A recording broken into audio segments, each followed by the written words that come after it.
Reporte Estelar.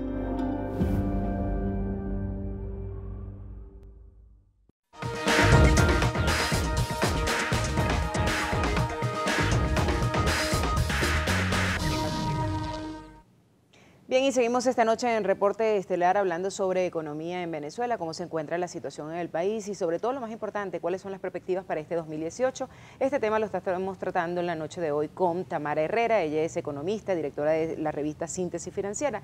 Y nos quedaba una interrogante al aire, y es que pues cuando yo le hacía una pregunta, yo le decía pues que qué hemos hecho mal, porque me pongo como una de las personas que también es responsable o corresponsable de lo que está ocurriendo en Venezuela desde el punto de vista económico, porque si bien no soy la encargada de dirigir las políticas públicas, pues sí las recibo, sí las veo y tengo en mi poder la decisión de decirle al gobierno, mira, ¿qué estás haciendo mal? O por aquí no es la vía, porque pasamos de una inflación a una hiperinflación. Obviamente las políticas que has aplicado en materia económica no son las más acertadas. ¿Podemos nosotros tener esa potestad, esa decisión de decirle al gobierno que lo está haciendo mal? Yo creo que tu pregunta es muy pertinente porque permite subrayar y valorar realmente lo que significa ser sociedad. Todos estamos en ellas y no debiéramos estar arrellanados, ninguno, desde cualquiera que sea nuestro lugar en el cual hacemos vida, y cada uno en nuestro trabajo tenemos que poner nuestro mejor empeño. No debemos ser hiperdependientes bajo ninguna razón. Debemos tener la obligación no solo de informar, sino de estar informados, de razonar, de comunicarnos, de compartir. Todos somos corresponsables en principio de nuestra conciencia de qué hacer, de comunicarnos. A veces es muy importante, mientras más te informas y más sabes de la complejidad de los problemas, quizás no caes tan fácilmente en esa palabra que estoy inventando ahora, que es echaculpismo. Ok, echarle la culpa a los demás. Exactamente. La culpa es de del otro, no sé qué. La culpa es de la vaca, nunca es mía. Nunca es mía, nunca es de mi gremio, o si fuera, según lo que sea. Entonces, primero es un sentido de responsabilidad del alcance de cada quien. Y la otra cosa sumamente importante, que es que no es que lo hemos hecho necesariamente mal todo. O sea, ustedes llevan tratando de informar en la medida de lo posible, en la mayor cantidad y formas posible, pero además, por diseño, por ley, por estructura, hay una responsabilidad máxima de la conducción, protección y canalización de la vida nacional, que es del gobierno.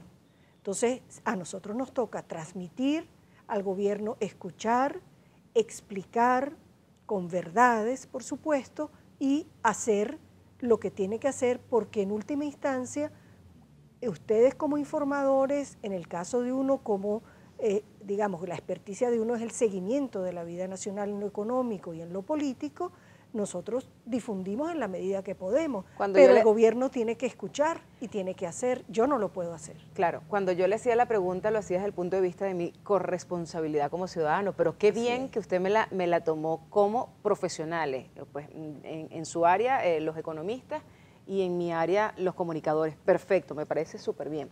Ahora, hay un problema inflacionario en Venezuela, hiperinflacionario, el salario mínimo pues no le alcanza a las personas. Este año se ha aumentado, creo que por aquí tenían en apunte 33 veces el salario mínimo en Venezuela, y sin embargo esto no es suficiente. Pues el poder adquisitivo del venezolano cada día está más desvalorizado, y cuando hay un aumento de salario lo que se incrementa es la inflación. Entonces, ¿qué se debe hacer? ¿Qué políticas aplicar desde el punto de vista económico para que la cosa empiece a enderezarse? Bueno, precisamente ese es el punto. Cuando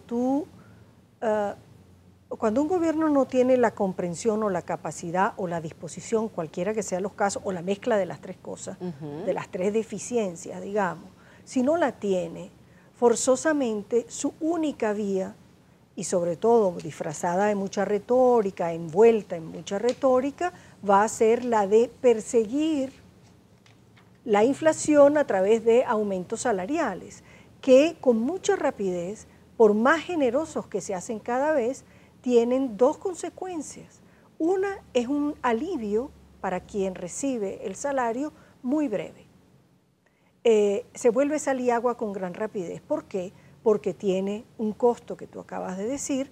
Tú, si lo impones a cualquier empresa pequeña, desde la venta de empanadas hasta la gran empresa, es impuesto y eventualmente no estás trabajando en un área en la cual tienes la cantidad de ventas que te permite mantener abierto tu negocio.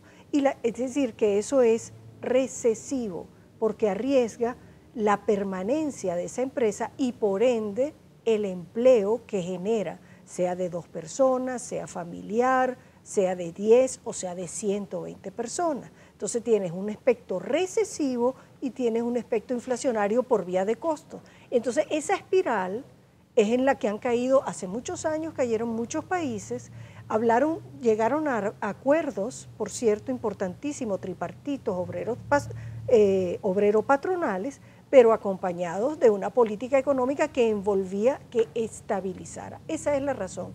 Tú tienes que no estar detrás de la inflación, tú tienes que abatirla y eso se hace con políticas estabilizadoras.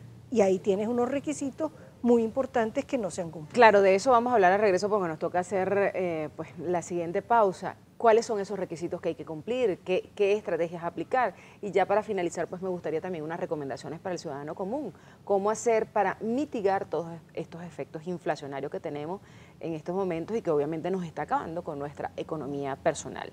Nos vamos a la pausa y al regreso seguimos con más de Reporte Estelar, hoy dedicado a la parte económica en nuestro país. Ya regresamos.